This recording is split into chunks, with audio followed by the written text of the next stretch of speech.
Let's see what I can do here. There we go.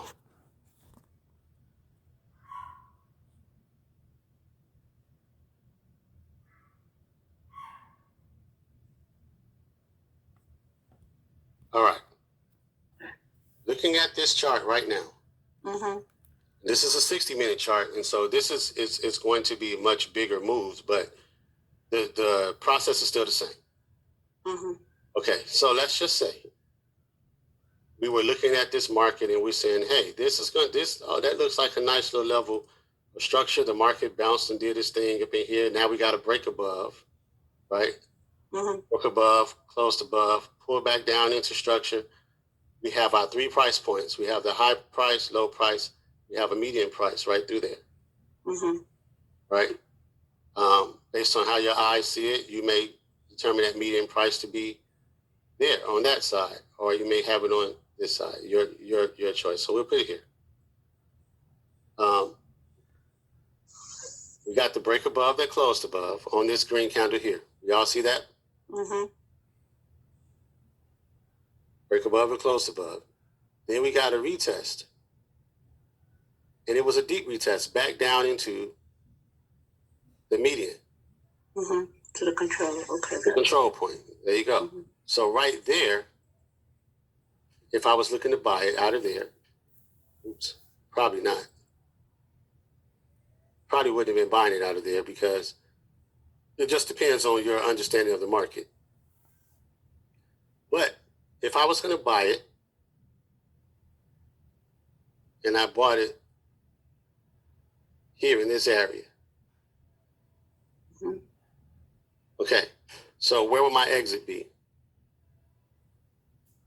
In this case, I got several things I can look at.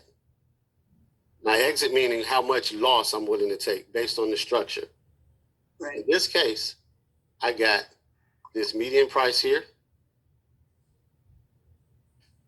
To say, hey, if the market was to fall back below here, I can be out the trade.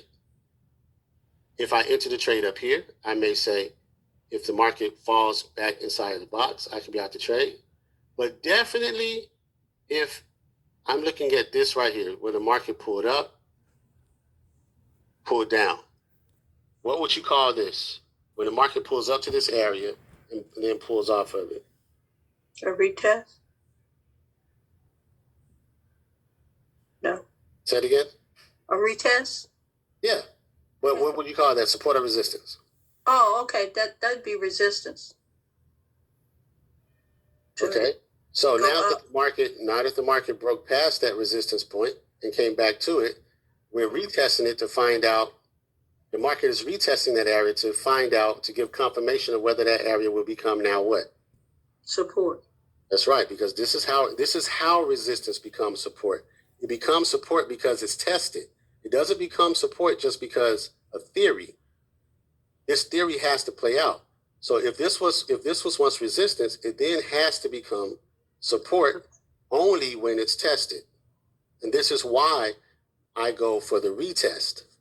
So as it retests this area, right, then now when it holds, I can say, oh, resistance has become support.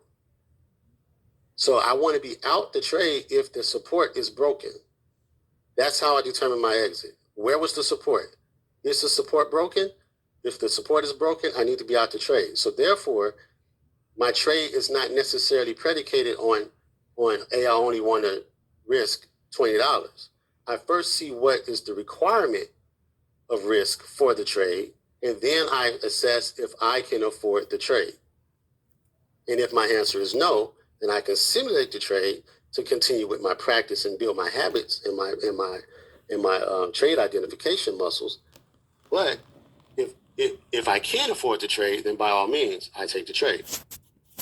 But then the question becomes, well, where do I take my profit? Well, we got at least 2 tools we can use, but the first visual tool we can use is we want to go looking to the left, right? We want to go, hey, what's going on back to the left?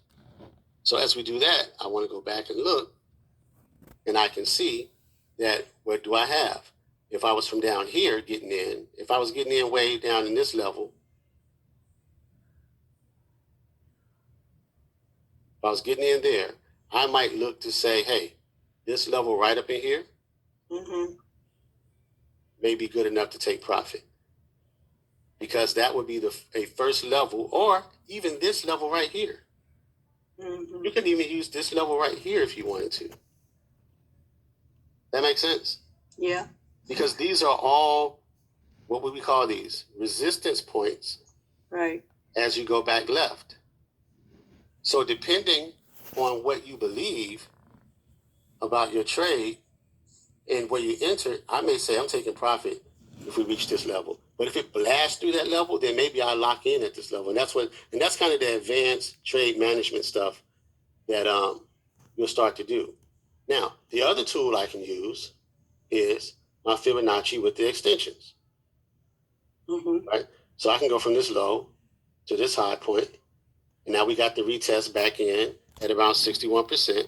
And so at the 61% level, I could look for targets to go up to 18, 27, 41, possibly even up to the 61, like we talked about this morning. So then I start looking to see what other resistance points are in line with these extension levels that may give me a stronger level to say, hey, this can be a good solid target. So in this case, I might make my target at the 18% or no more than the 2.7, because I don't know that we'll hit the 4.1 because we have so much resistance right in that area. Okay. Does that help?